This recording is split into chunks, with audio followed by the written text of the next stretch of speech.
Ladies and gentlemen, boys and girls, college football is right around the corner, and welcome into the PHNX Sun Devils show, coming to you live from the one, the only Studio K, presented by Circle K. Head to any Circle K Arizona location where you can get any size Polar Pop or Froster for just 79 cents now through September 3rd. I am Anthony Totri, joined on this marvelous start of camp by the legend himself, Ralph Amsden. We've got DJ Danielle behind the Mac. This is your encore, right? This is your take a bow show, right, Danielle? This is it, yeah.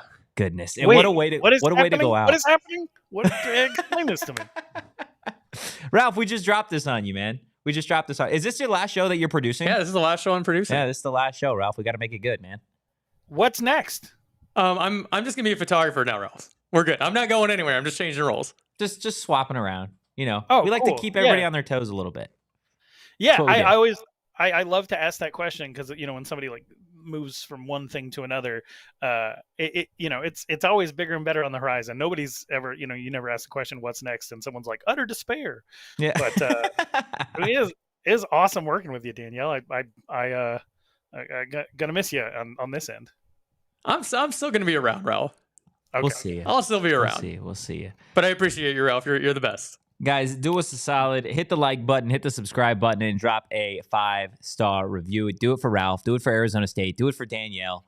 Do it for all things Sun Devil. Okay, we're going to get into the first day of fall camp. We've got some sound from offensive coordinator Marcus Arroyo that we're going to get to as it relates to just where the offense is in general. We'll talk a little bit about the defense, some standouts there, how maybe some of the new guys can fit in. We've got Chad Johnson in the chat. Welcome back, Ocho Cinco. We've got Emily in the chat as well. What is up, guys? Ralph, before we get too deep into the weeds on both sides of the ball, I just kind of want to discuss some of the new guys, right? Some of the new transfers that this is really our first look, getting a chance to see them out on the practice field. And, of course, it's not full pads. We're just running helmets out there. And I also want to get your 2 cents just kind of on where you feel like some of these guys fit, as a whole, because there are certainly some position groups that are just kind of up in the air, some question marks, and I don't think any position more than that quarterback spot. With Sam Leavitt obviously returning from spring ball, he had a solid spring ball. I think a lot of people expected him to be the starting quarterback. You return Trenton Bourguet, that is going on what feels like his 7th offense in as many seasons at Arizona State, and then the big one, Jeff Sims, transferring over from Nebraska. I know there's a lot of people that have, mixed feelings about Jeff Sims, but I'll be honest, out there at practice today, I thought he was pretty impressive with just his athleticism. I think it was a little bit slower in terms of maybe some decision making, but again, it is the first day of fall camp. When you first saw Jeff Sims transferring to Arizona State, where was your head at?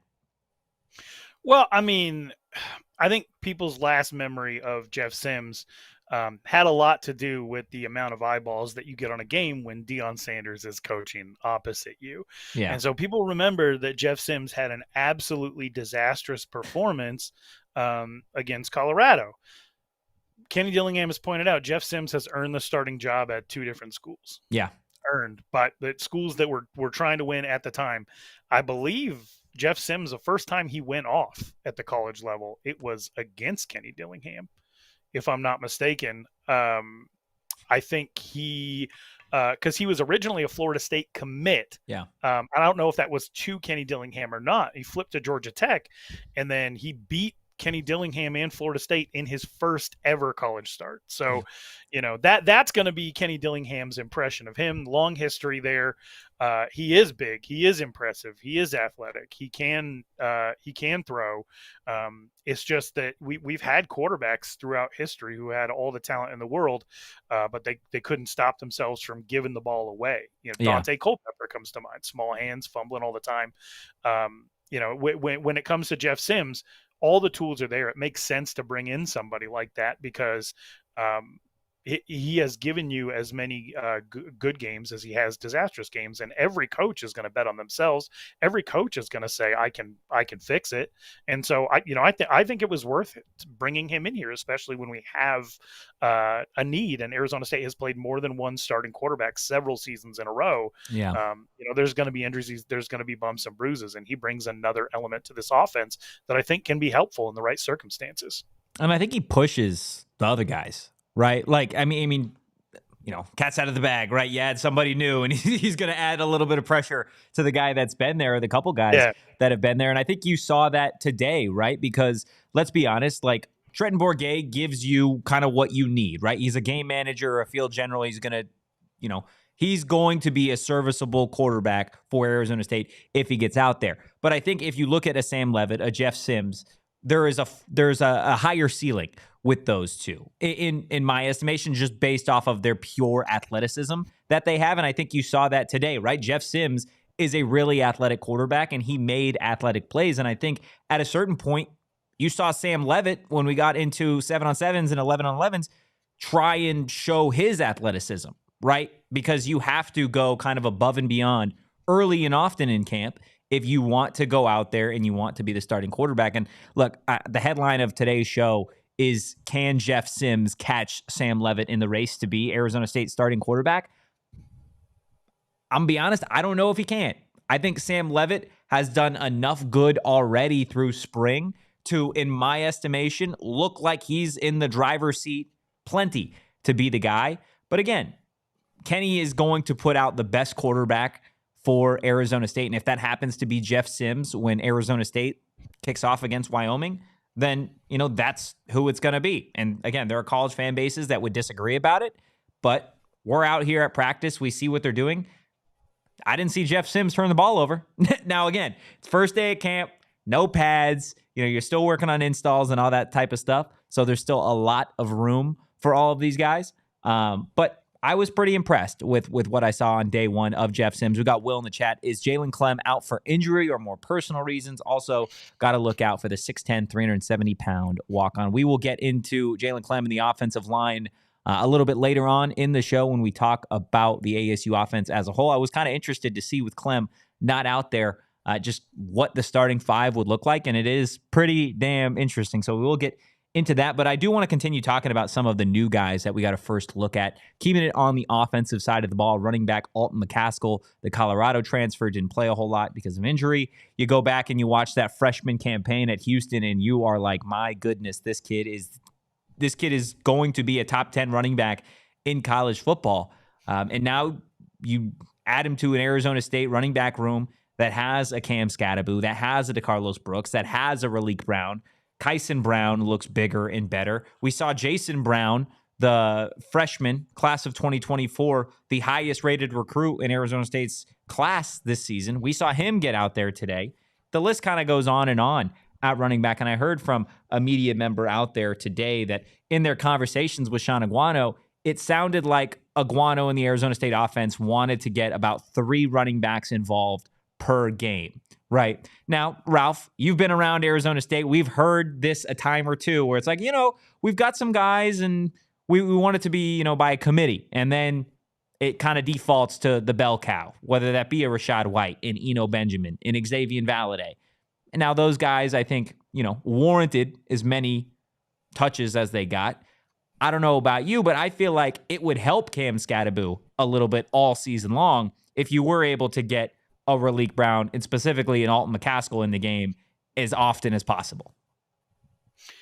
I think running back by committee is an awesome idea.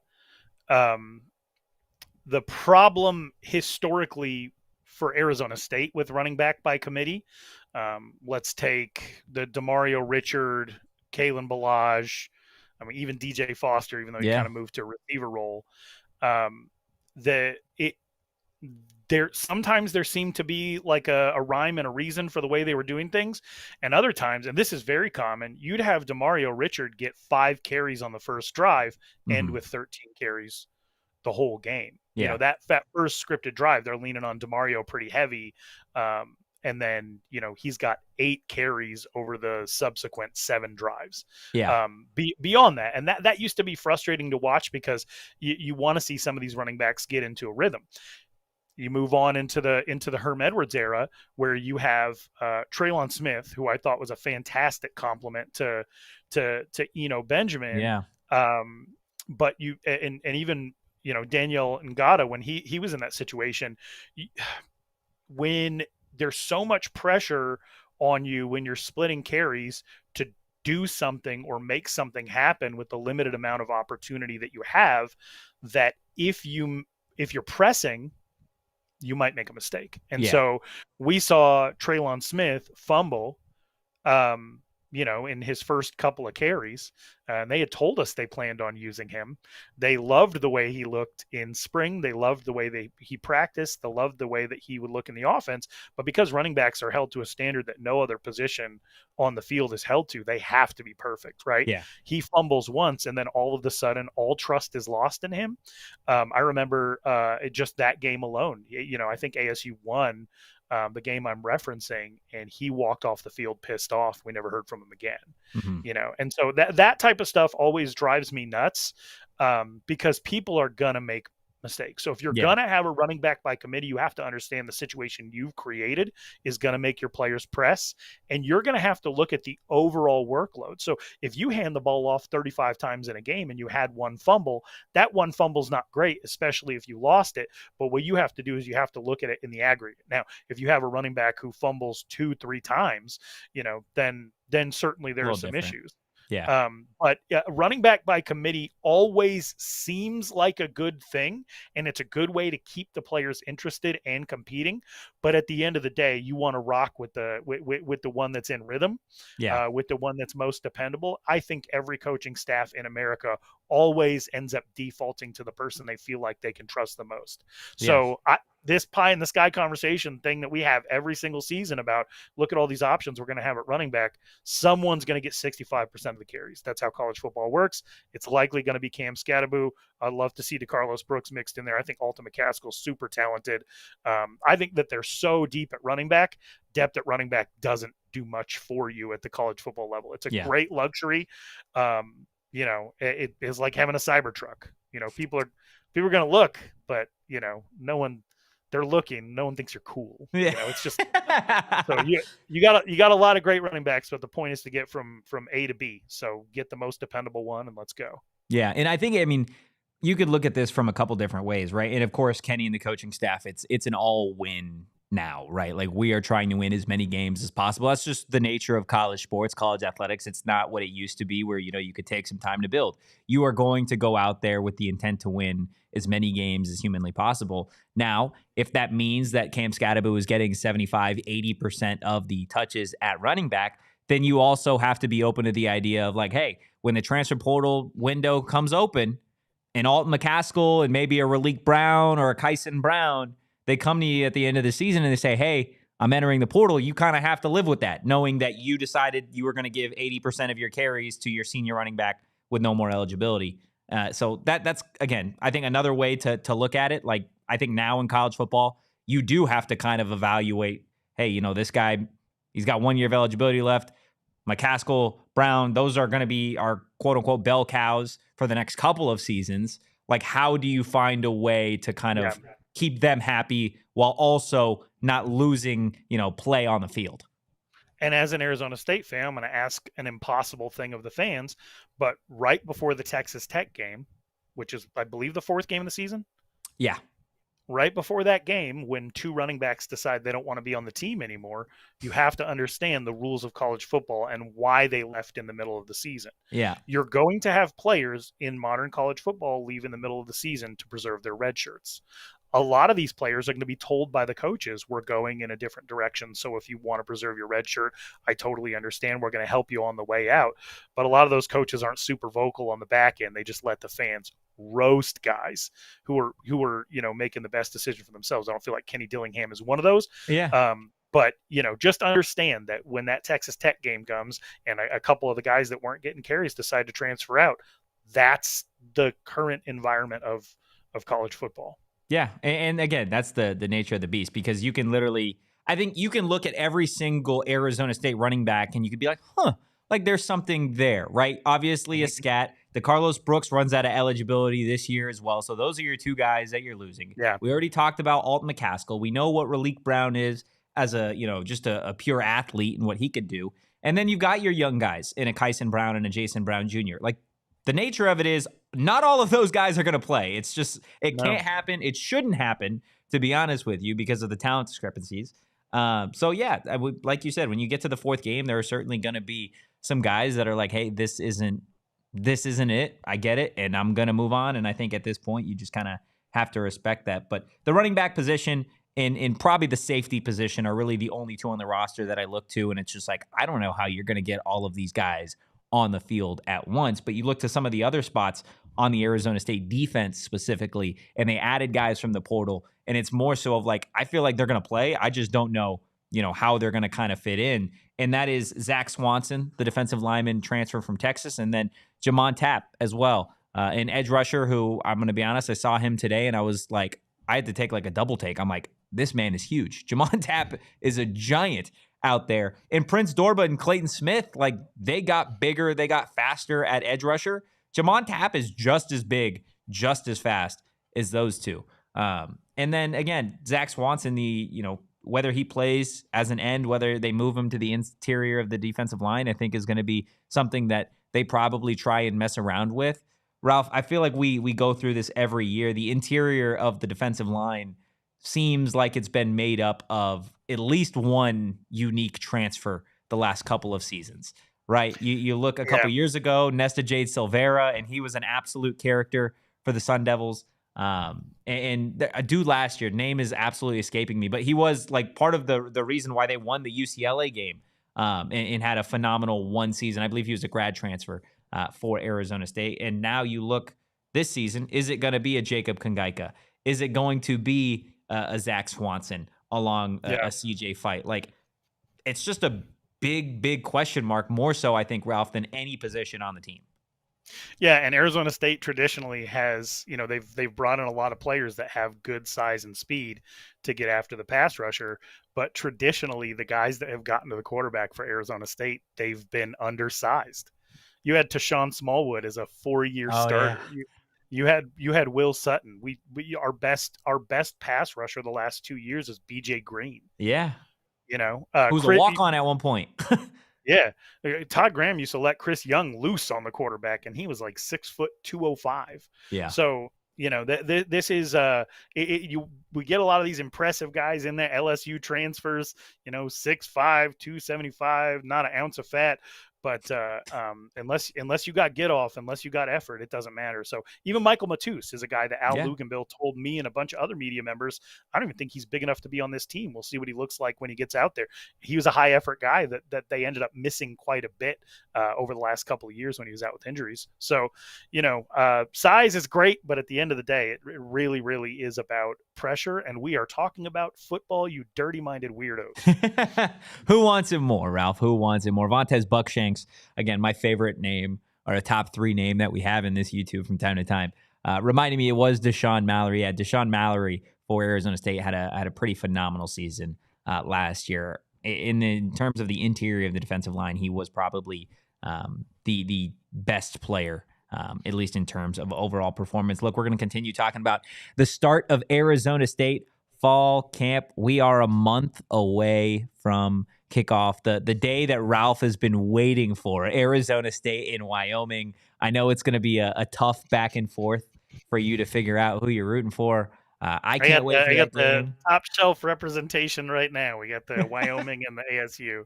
I love it. Absolutely love it. Not as much, though, as I love Circle K. Okay, I'm going to be honest with you. Circle K, they have me locked and loaded every single day. Not only do they have spicy, sweet, savory snacks of all kinds at all of their Arizona locations, but they also got energy drinks that fuel me every single day, and they fuel my car with Inner Circle. It's their new free membership program. It's going to help you save money every single day. Start off by saving 25 cents per gallon on your first 5 fill-ups, and then every day after that, you guys can save 3 cents per gallon as well. It is a hell of a deal. Guys, start saving money in this economy, okay? It's important. Circle K is trying to help you guys out. Join Inner Circle for free by downloading the Circle K app today. Terms and conditions apply at participating locations. Visit CircleK.com for details. Also, it is hot as hell, okay? This is just your daily reminder to go drink water. We were out at Arizona State's practice today.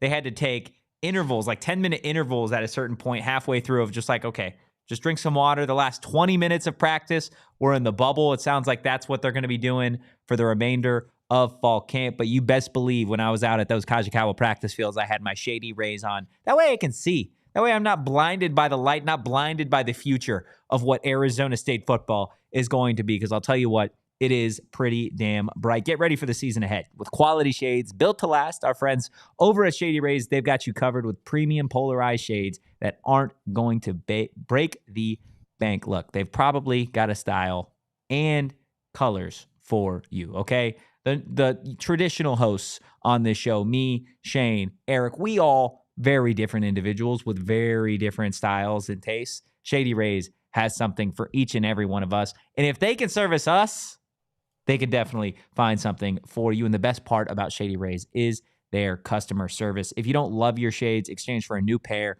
or return worry-free within 30 days. There is no risk when you shop. Their team always has your back with personal and fast support. Exclusively for our listeners, Shady Rays is giving out their best deal of the season.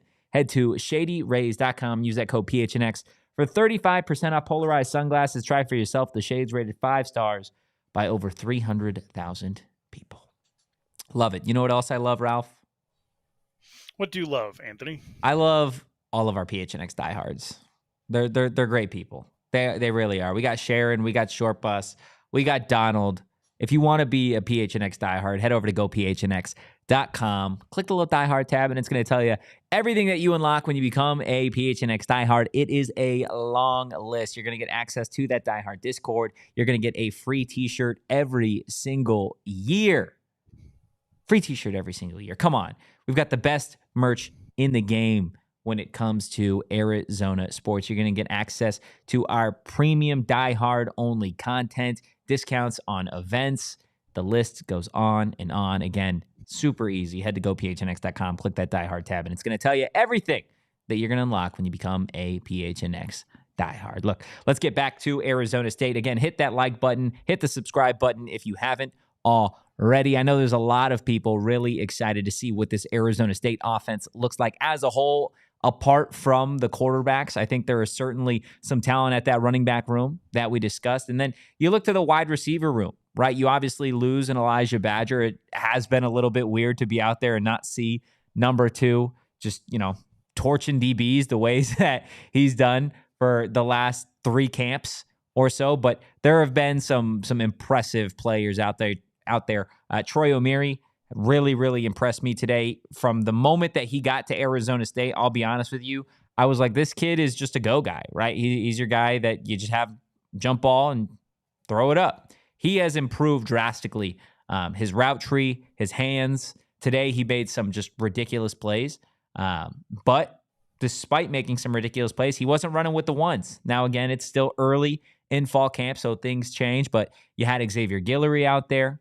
You had Melquan Stovall in the slot. And then, of course, you had Jordyn Tyson out there as well. It looked like those were your 3 starting wideouts. The following group was Troy Omeire, Jake Smith, and then I believe Caleb Black was the other Y out there. So I'm sure that'll change. It'll get mixed around a little bit. But overall, the offense certainly looks more improved than it did this time last year. Offensive coordinator Marcus Arroyo spoke after practice about just kind of where the offense is as a whole. Kind of in phase 3 right now, but phase 2 in the summer is a huge piece of establishing identity for your group, and I think you can see the chemistry and the commitment the guys made in the summer, and that's a huge piece. It was the first thing we talked about as an offense, was the fact that when we came back as coaches, we sensed the new intent about our offense. Guys had spent a ton of time together. It was a player-led. The summer in college football is a huge opportunity now because they can do so much. They can be out there with a ball. We can be out there at certain times. You really sense the gel starting to really kick in. Not only the physical piece that comes into being together 6 to 8 weeks you put into it. I mean, our body types are totally different. But I just came back, and I really, my hat was off to them. I really commended them for the opportunities that I saw around the building and what they did this summer, because that's where the glue's at, is a player-led group that wants to go out and work in the dark hours. And the dark hours are when we don't prescribe. And so it was very easy to see today that contribution's paid a lot of dividends, because now we can really hone in on what the identity of the offense needs to be. And that's going to come to fruition through their work. And that's really the number one focus for us as a group, is can we come out and establish an identity? Can we come out locked, loaded, prepared, poised, with a sense of urgency to get better as a behavior, not just body movements or top speeds? Can we be tough? Can we work through 105 on the first day and a whole bunch of team reps and some new stuff? And the mental and emotional stage late in the practice is the one thing we're really harping on. The physical piece is part of football. But I think when you got a group that hasn't been together a long time, or an inexperienced group, is what you have more often than not with a lot of transfers, you're going to have a mental and emotional component that's going to kick in, and that's what we really need to pull together. And then at the end, coming in here, I challenge them to finish. So if there's 3 things we talked about coming into this thing, what I wanted to see, as it was nice to see as a unit, was the 3 things that we talked about that we're trying to establish an identity: being prepared, locked and loaded, being tough, and then finishing practice was the thing that we really dialed into. So there's going to be some good spots and some bad spots, but it was awesome to be back in the field, man. I don't know if I've ever seen an offensive coordinator quite like Marcus Arroyo. It's just when he speaks, it's just like, you're the head coach. Like, just like he gives just big head coach energy, like at all times, when he's coaching, when he's out on the field, when he's speaking. And I think that's a perfect match for Kenny Dillingham, 2 guys that are just football sickos. And I think you can already start to see that day one of fall camp. Excited to kind of see it throughout fall camp, though. This offense is going to look completely different than it did last season. It's going to look completely different than it did the year before, when Sean Aguano was calling plays at a certain point for Arizona State. And I think you've got the pieces to really to match what Marcus Arroyo wants to do, Ralph. From your experience, right? You've covered a lot of college football. You remember the great days of Marcus Arroyo's Oregon offense. How do you feel like that old offense of Marcus Arroyo, kind of coupled with the pieces that he has at Arizona State, is going to gel together, if at all? Well, that's the what's the verbal meme here? But have you ever seen the putting the French fries in the pot and then just waiting to see if it's going to burst into flame? That's when I heard Marcus Arroyo was coming to Arizona State, that was really my reaction. From Wyoming fan, no secret. You brought it up earlier. Back in the day, could have been the Chase Daniel years, Missouri started running the spread. Rich Rod and Todd Graham actually kind of busted it out at West Virginia. Rich Rod really brought it in, and Missouri had some success with it as well. Because they had some success with it, University of Wyoming hired Dave Christensen, former Arizona State offensive line coach and potential never mind. We're not going to get into that. But he's coaching in Europe, and I hope he's having a great life. And our sanctions are out there and over with. But Dave Christensen was the head coach at Wyoming, and he brought Marcus Arroyo in to be the offensive coordinator. And they brought the spread to Wyoming. Early years of the spread to a place where there's 40-mile-an-hour winds and it's negative 16 on game day sometimes. And it was a very, very interesting experiment. And at the time, he had a very good dual threat gritty quarterback named Austin Carter Samuels. Based on my understanding, the two of them had an awesome season together, but didn't get along, and he bounced to Vanderbilt. So ever since then, I've kind of been like, I liked what he brought to the table, but at the same time, does he have the ability to get what he needs out of his best players? I watched him with great interest at Oregon. where Oregon fans to this day have very mixed feelings about him because they've liked that era. And at the same time, they watched Justin Herbert go to the NFL and break records while he couldn't throw on Antonio Pierce. Yeah. His defense against ASU, to try to get them into the college football playoff. So, and then he had his couple of years at UNLV, and from what I understand, a booster came in, wasn't a big fan of his, and created that transition. He's very smart. He's very good at what he does. Can he get the players to buy into who he is as a leader, who he is as a person, and can he convince the players on this roster that he cares about them? Yeah. Because we've already reached a situation in which we had a quarterback transfer out. His father took some very public, thinly veiled shots at Marcus Arroyo directly. Sounds like maybe there's some return fire today. And if that locker room has anybody in it that believes in Jaden Rashada as a person or a player, you just create a situation where it's that much harder to reach each guy. Can you reach each guy? Can he come in and can he be an effective educator with each guy to find the right pieces to execute this offense? From the jump, when Kenny Dillingham said that Bo Baldwin was going to be calling plays, I was like, all right, the success of 2023 is on the shoulders of Bo Baldwin. Yeah. And when he decided he still wanted to be a head coach and not somebody who's like a Lincoln Riley, play caller and head coach type, and he decided on Marcus Arroyo as we go into 2024, I agree with everything that you said about Marcus Arroyo's affect and the way that he comes off. And when he speaks, I listen, and he gets me excited to watch some Sun Devil football. At the same time, this season is on him. Yeah. It's literally on him. There's a lot of pressure on his shoulders, and I'm not going to give him the early benefit of the doubt. After knowing that there are some there's mixed feelings at UNLV, mixed feelings at Wyoming, there's mixed feelings at Oregon. I do wonder if that trend is going to continue at Arizona State. At the same time, does he have the capability? I absolutely believe he does. Yeah, it's certainly going to be interesting to see. I agree with you. I think there is a ton of pressure on Marcus Arroyo, and a lot of this season is going to really hinge on what he does as the OC, as will it whoever ends up being that starting gunslinger for Arizona State. Is it a Sam Leavitt? Does Trenton Bourguet sneak in there? Or is it Jeff Sims, right? And the question is, who will be that guy when Arizona State kicks off against Wyoming? You mentioned potentially some return fire from OC Arroyo today. I remember when I was out there today and he said what he said, we'll get to it in a second, I was like, oh, this is where we're at. Because if you remember, Jaden Rashada was on this roster during spring ball. He is no longer on the roster, but according to Marcus Arroyo, the quarterback room is as good as ever. I think we've made some real upgrades there in regards to the ability to push each other.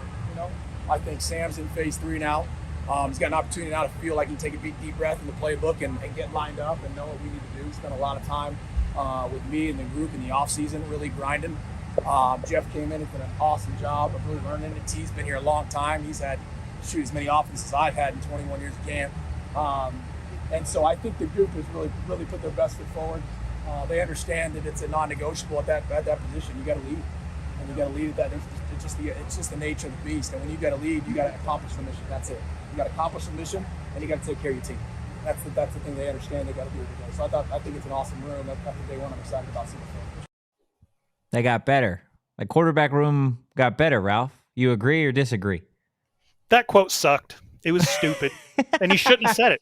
The quote sucked. It was stupid, and he shouldn't have said it. I'll say this. I'm going to be really, really clear here. I'm a Trenton Bourguet guy, right? Yeah. I've been. Someone is going to clip this. Just, I'm a gay guy. I'm 100% sure of it. But at least I'm pronouncing his name correctly. I'm a Trenton Bourguet guy. I have been the entire time that he's been there. Doesn't mean that I've always wanted him to be the starter, but I've covered him since he was sophomore, junior in high school. His story and who he is as a person, love it. It's both inspiring and fun to watch. He has as many. Actually, he has more. Let me make sure that this is correct. He has the most 300-yard passing games of any Arizona State quarterback since 2020. And I don't know if you know this, but Jaden Daniels played 2 years at Arizona State since 2020 and won a Heisman. So, he has contributed a lot to this roster. And so as a Trenton Bourget guy, anytime that Kenny Dillingham or Marcus Arroyo speak, I'm listening to see what they have to say, not only about every quarterback on the roster, but about this one person specifically who I have followed for 6-7 years and watched his journey. Again, his name does not come up. And the message that gets sent, Kenny Dillingham did this at Big 12 Media Day too, and Marcus Arroyo did it all spring, refusing to say Trenton Bourget's name. How does that affect the locker room?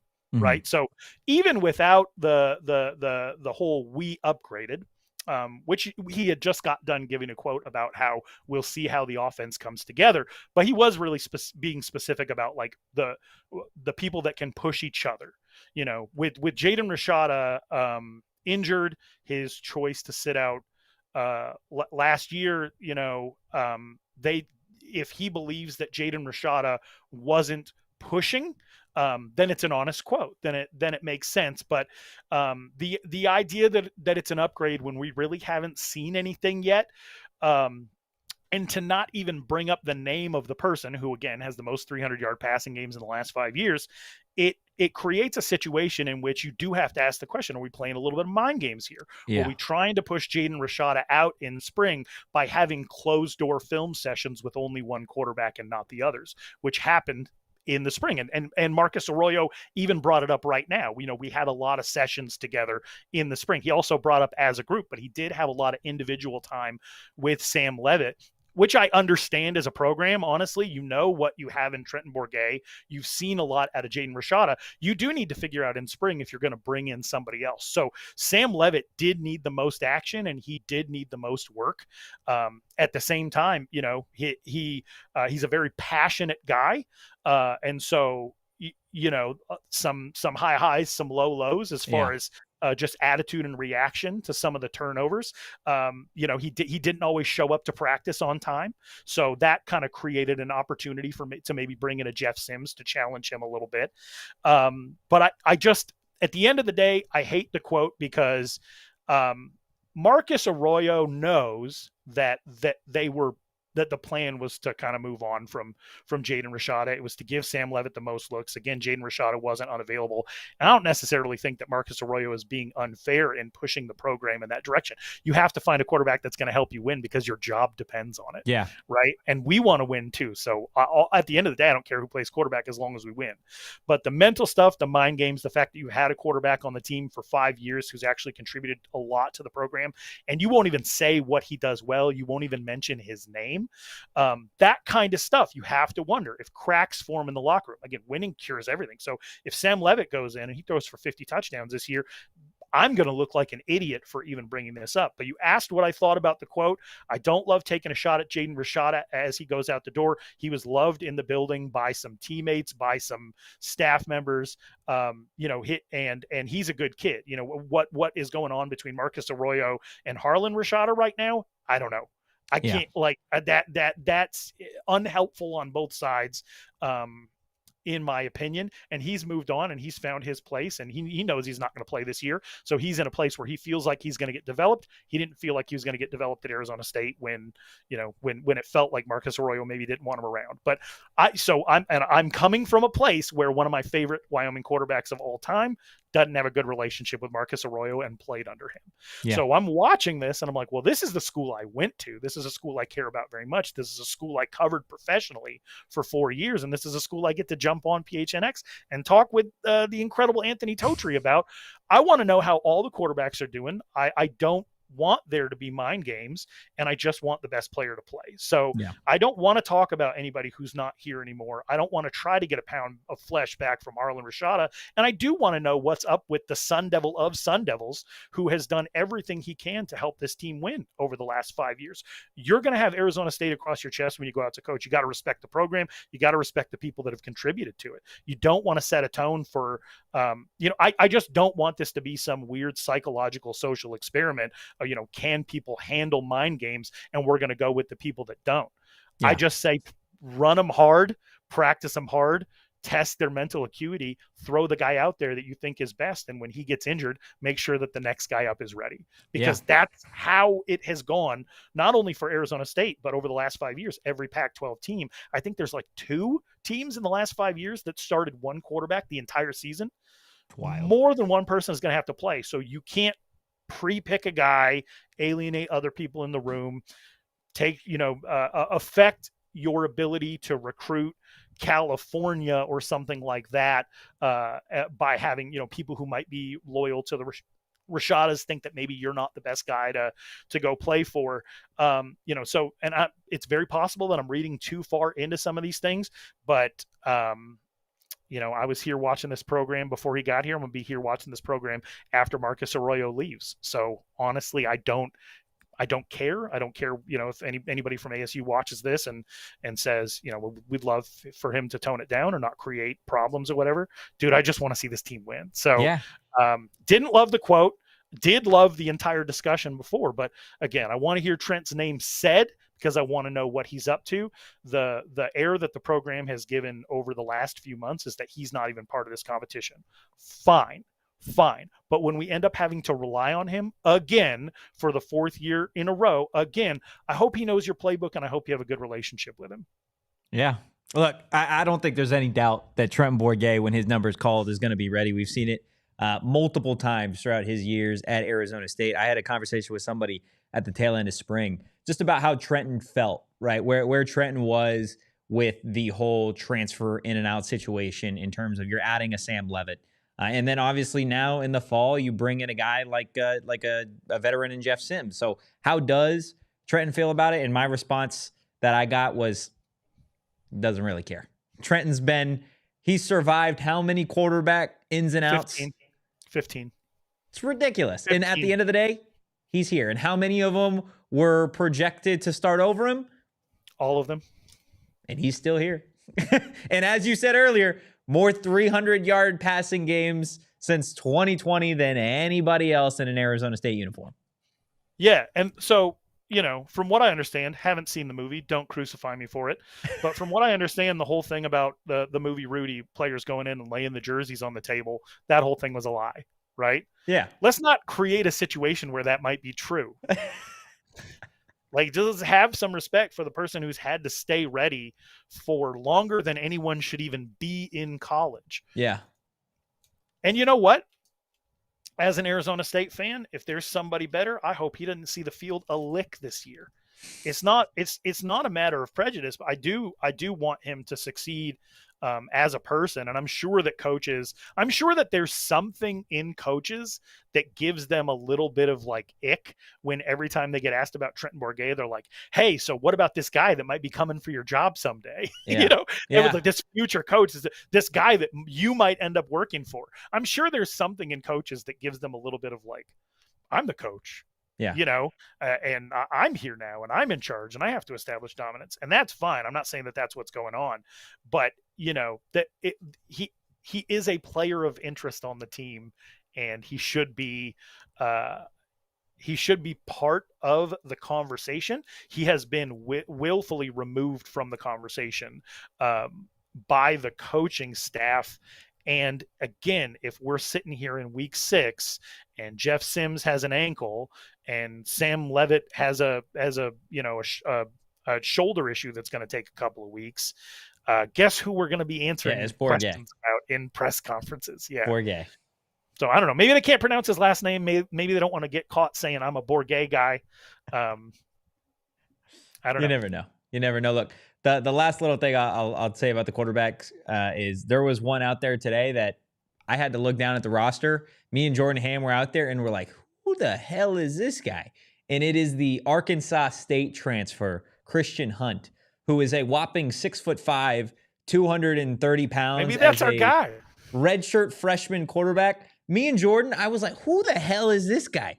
He is ginormous at this quarterback position. Taller than all of the quarterbacks on the roster. Yeah, PHNX Sports. Is it Taylor McDougald? Taylor McDougald doesn't exist. So who knows? Look, we're going to try and get Ralph back here in just a second. But in the meantime, I'm going to tell you a little bit about what we saw from the Arizona State offensive line. I know there was somebody earlier that had discussed Jalen Clem. Jalen Clem, the Washington transfer, was expected to be a major player for Arizona State on the offensive line. We got Ralph back. Jalen Clem did not practice today for undisclosed reasons, and there isn't really a timetable on his return per Kenny Dillingham. I don't have any further update as to that situation. It appears like Kenny Dillingham in the ASU offense, we're going to have Jalen Clem start at left tackle. We'll see what happens as that kind of situation moves on. But because Clem wasn't out there today, you had Emmett Bull starting at left tackle. You had Ben Coleman starting at left guard. You had Lee Fautanu at center.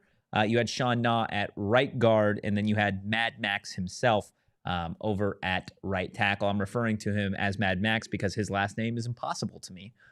So I will get on that. Oh, just make something up, because then you'll get corrected by someone who can say it. always go for it. If you can, I'll try like it. Ian Anchor or something? Hichanor. Max I can't even say it, man. I can't even. I made that up. It sounds about right, to be honest with you. You're the guy. You're the guy correcting me, to be honest with you. Did you notice that I said something conditionally critical and my internet went out? Yeah. Hey, they're here. Number one in innovation. Michael Crow heard that and he cut the wire. He cut the wire. Will in the chat, ASU offensive line seems like a cursed position. Whether it's cursed or not, there's a lot more depth. There's a lot more guys on it this year that you could be like, hey, if it is a curse, we can at least throw in some guys that transferred. We could throw in a Bram Walden if we need to. So we'll see as to when Jalen Clem returns and if he returns for Arizona State. But again, it would be, I think, in the team's best interest for sure. If he did return, he's your starting left tackle. Then you've got Ben Coleman at left guard, Lee Fautanu at center, Sean Naw right guard, and then I think you are trying to start Emmett Bull at right tackle, where he has traditionally obviously had a terrible leg injury last year that really kicked off the season for the offensive line in a pretty shitty way. So that's unfortunate. But Ralph, the Arizona State offensive line is, it's for me, it's always been a little bit of like this is the group that, yes, is a question mark, but it always seems has the entire offense on its back. Like, you've always had running backs. Every now and then you'll have a really good wide receiver or a tight end. It's just, hey, can the offensive line either create those holes for the running backs, or more importantly, something that they couldn't do last season, keep their quarterback upright? Yeah, so maybe it feels like a cursed position, and we only know what we know, right? When I go to a grocery store and I see a mother with like 3 kids, and they're just behaving in the grocery store, I hate that mother. I hate her kids. I hate that grocery store, because, I'm with my kids 24 hours a day. I'm witnessing a snippet into someone else's life where it makes me feel like I'm doing a bad job. But the truth of the matter is, like, my kids are cool 99% of the time, just not in grocery stores, right? And it's possible that her home is completely tore up by those little terrorists. They just are being quiet so they can get candy in the aisle. Everybody in the Pac-12 struggled quite a bit with linemen. It's partly a depth issue, partly a regional issue. It's a big reason why I think every champion has been like east of the Mississippi for the last 3,000 millennia or whatever. Because they get second helpings out there. That's what it is. Yeah, they do. Yes, they do. Yeah, I definitely it's gotten a little bit easier to gain weight since I moved to the right coast. But I will say that it feels that way because we're surrounded by Arizona State's offensive line problems all of the time. Yeah. But that offensive line that we say is cursed produced Kalen Ballage, Demario Richard, Eno Benjamin, DJ Foster. Yeah, Rashad White. Rashad White. And every single one of those is an NFL dude. So, can any other team in the Pac-12 say that they went on that type of run? No. So, I think that recently it has been extremely tough, especially when you know that we lost the Washington game in part because we didn't have the depth nor the skill to be able to finish the job. And they did. What did Washington have last year? They had 5 fifth years. Yeah. So, how often is that going to happen? Arizona State just wants to get into a position where that's an opportunity that's available to them. Gets a little tougher in the NIL era because everybody has an offensive line need and everybody has an interior defensive line need. Every single team in America. So, I don't believe it to be as bad. But I tell you what, we need Clem. Yeah. We need everybody. We need all hands on deck here. I'm very confident in Ben Coleman's abilities. I think we're set on the interior. Agreed. Emmett Bowl has the experience. I liked what I saw out of Sean Na. It really is going to come down to left tackle. And if that gets to be an issue, then you realize why we brought in Jeff Sims. Yeah. Yeah. Run. Run away. No, you're absolutely right. I think heading into this season versus years past, I think the interior of the offensive line is going to be a strong suit, right? Leaf is going to be one of the best centers in college football, I think, this season. I think he is easily the best offensive lineman that Arizona State has had in a really, really long time. And it comes at a crucial position at center, right? Where you are the quarterback of that offensive line. He was here last year, so he has that under his belt. Really, really like Sean Na and his versatility to be able to kick in and play guard if he needs to slide out and play tackle. He's capable of that. And he's still young, right? Last year, a true freshman playing all over the offensive line. That says a whole hell of a lot about his talent and where he is at. Leaf Autanu was on the show about a month ago and said, Sean's the next guy. Sean is the next guy for Arizona State's offensive line. So that's promising. We've talked about Ben Coleman. Didn't get a play last year because of injury. He had a phenomenal career at Cal, and you expect him to be that guy for Arizona State at that left guard spot. Emmett Bowl, if he does end up kicking back to right tackle, I'm totally fine with him there. And then if Jalen Clem is available to play, he was a part of the Washington offensive line that, if I'm not mistaken, didn't they win the Joe Moore Award last year for the best offensive line in college football? Yes. He played on that offensive line. So to have him be your left tackle, that would be absolutely huge. Your offensive line would, in theory, be set, and it would be set with guys being able to really come in if Arizona State needed to have that depth. A Bram Walden, a Cade Briggs, I believe. And they added a number of young offensive linemen in the class of 2024 that are still, there's some growing pains out there that you could see as Saga is going through and just kind of hey, do this. Young guys, come here. I'm talking to you. It is kind of funny to watch him, almost feels like babysitting a little bit with some of these younger offensive linemen.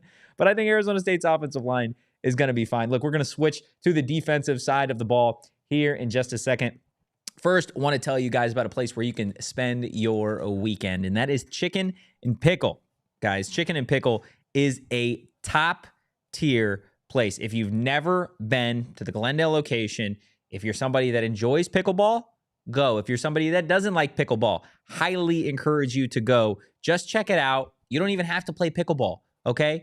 They have got 2 bars, double-decker, inside, outside. They've got Connect 4. They've got ping pong. They've got a battleship that you can play. It's life-size. Not to mention, they have got some incredible food as well. Eric Ruby, a big fan of the chicken and waffles, ironically enough, at Chicken and Pickle. They've got food. They've got drinks. They've got pickleball. They've got chicken. They've got pickles. They have it all, guys. Head to chickenandpickle.com. That is chickenandpickle.com to see all of the fun you guys can have at their Glendale location. And look, if you are like Ralph, or if you're like Derek Montilla, and you're any of these lovely personalities that we get the opportunity to hear from on a daily basis, they've got a lovely little setup behind them, right? Look at all the knickknacks and gadgets that Ralph has behind him. Derek Montilla has a ton. We've got a bunch in Studio A as well. And the wide majority of ours come from FOCO.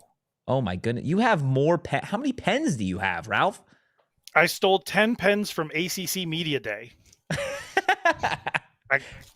Any reason you landed on number 10? Why 10 specifically? It's funnier than 9.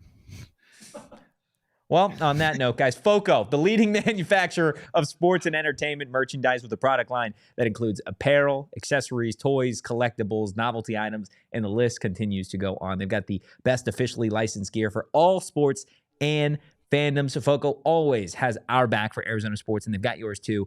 They've got the best gear around. Okay, go check them out, www.foco.com, and use that code PHNX for all non-pre-sale items. Use the promo code PHNX10. That is PHNX, the number 10, for 10% off. Do what Chad Johnson, the Ocho Cinco himself, says in the chat. Hit the like button. We appreciate everybody taking time out of their day to talk about Arizona State fall camp. We're going to get into the defense, but we're going to be doing this Thursday, Friday, and just about every single day that there is practice until the Sun Devils kick off against Wyoming.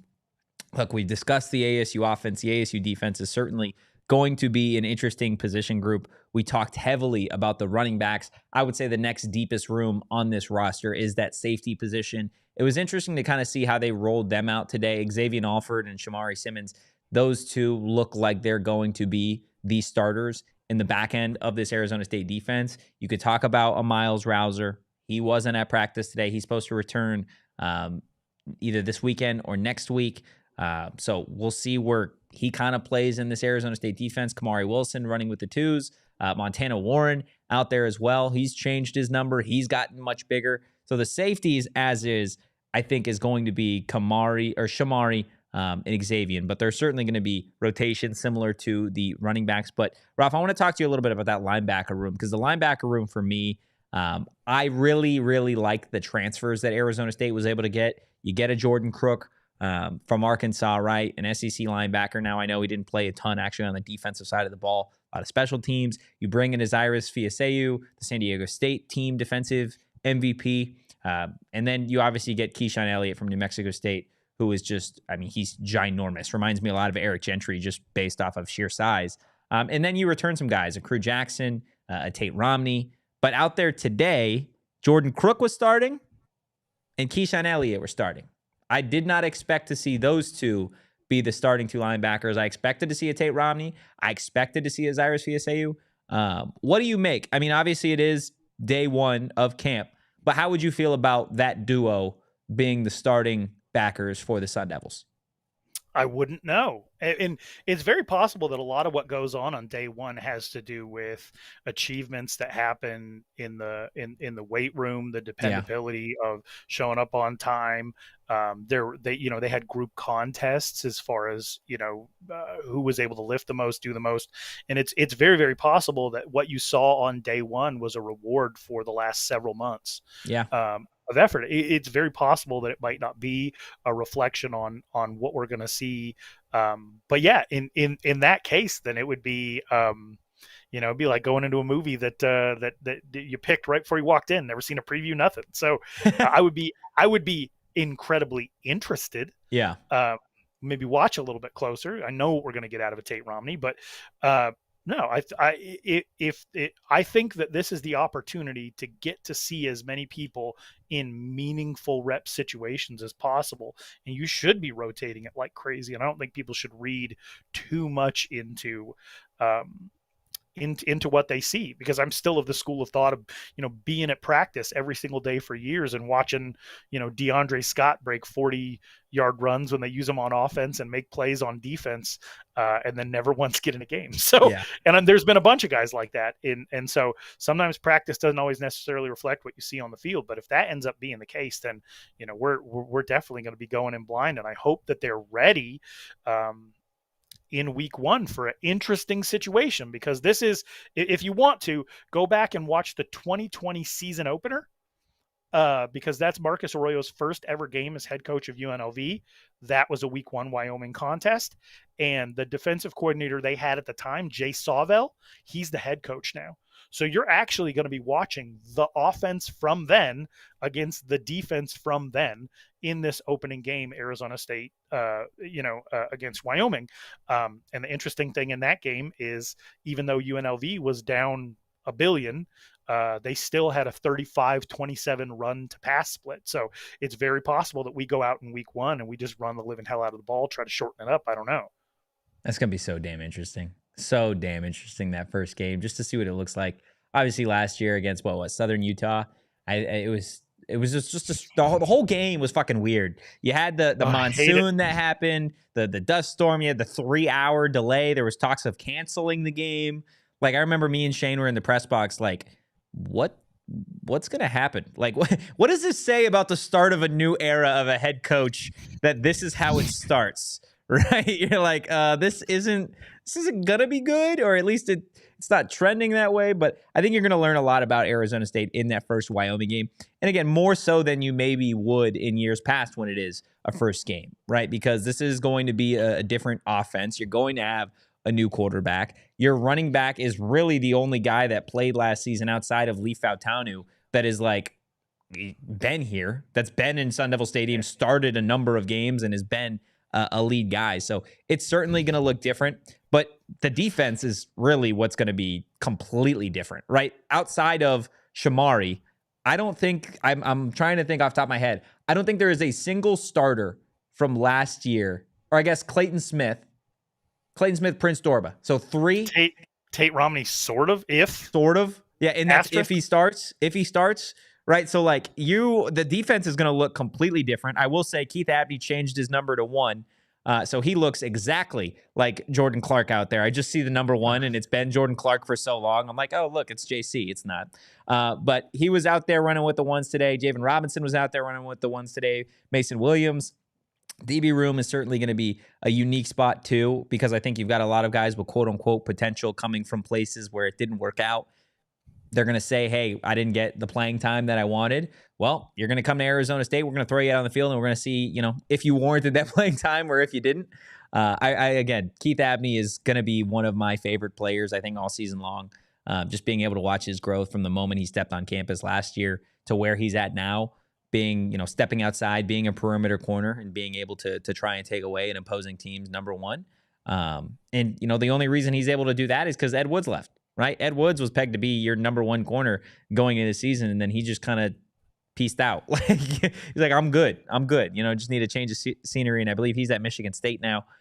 So the entire Arizona State defense is going to be a little odd, but I want to close things off with Brian Ward. Heading into year 2 of this scheme, I think he's got a more talented overall group of pieces to work with this season on defense. And that ASU defense last year, Ralph, I think was the most underrated part of this entire team. Yeah. He has, I bet you if you ask Brian Ward, of the teams that you've been a defensive coordinator of, because he's been around, I bet he'd still probably tell you this is maybe a top 3 as far as talent goes. Mm-hmm. It's just going to be a matter of what you do with it. And depth is certainly, it's certainly an issue, and hopefully an issue that we don't run into too early on. But I'm fascinated by that. I know what type of defense Arizona State's going to play. It's just going to be a matter of, who contributes and who doesn't. And, the nice thing about having somebody out of that North Dakota State coaching tree, like the Jake Dickert, who he worked for up at Washington State, is they're going to bring pressure. There's going to be exotic blitzes. That somebody's band is going to play, right? Someone's band's going to play. Like, there's going to be big plays. It will be an exciting style of defense for someone. Yeah, for somebody. It's just kind of we'll see. Someone's going to be having a real good time. I hope it's us. That's one way to put it. Guys, that is going to do it for today's episode of the PHNX Sun Devil Show. Do us a solid. Again, hit that like button, hit the subscribe button, drop a 5-star review if you haven't already. Look, we appreciate Ralph coming on all the time. He's absolutely incredible. And if you want to continue the conversation about Arizona State with Ralph, you are having a Sun Devil Spaces tonight. What time can people expect to find that on X? 8 p.m. Arizona time. Pour yourself a cold beverage. and jump in and say what you got to say. It's one of those things where it's for everybody. That's why I love your show and your format. Seeing people in the YouTube comments, more often than not, I love you guys. I love Eric. I love everybody involved with PHNX, but a lot of the time I'm just jumping in there to BS with the people in the YouTube comments and try to do that at least once a week. And that kind of scratches the itch when we don't have Sun Devil Spaces. But this is just an opportunity for people to come in, bring your anxieties, and we'll try to assuage them. Bring the things you feel really good about, like Anthony did today, and I'll try to say things that make you feel icky inside. It's a fun thing. I love seeing you in there, and we're going to be trying to do this every Wednesday night throughout the season. Definitely go check out Sun Devil Spaces. Again, follow Ralph on social at Ralph Amsden, Amsden, AMSDEN. You can follow the show at PHNX_Sun Devils. You can follow me at Anthony_Totri. You can follow DJ Danielle at Abracadanielle across social media. We appreciate Danielle being the producer of the Sun Devil show for, her and I just carried this for a long time at a certain point. It was just you and me, Danielle. Just you and me watching some real bad basketball, real bad football too. Yeah, it was tough. But Danielle and I, we powered through. Again, leave a like for Danielle. We appreciate DJ Danielle. As always, guys, we'll be back tomorrow, 1:30, continuing to talk about fall camp. We get to hear from the defensive coordinator, Brian Ward, the defensive returners. So definitely be on the lookout for that show. But as always, go Devils and peace. We all silly like the mayor.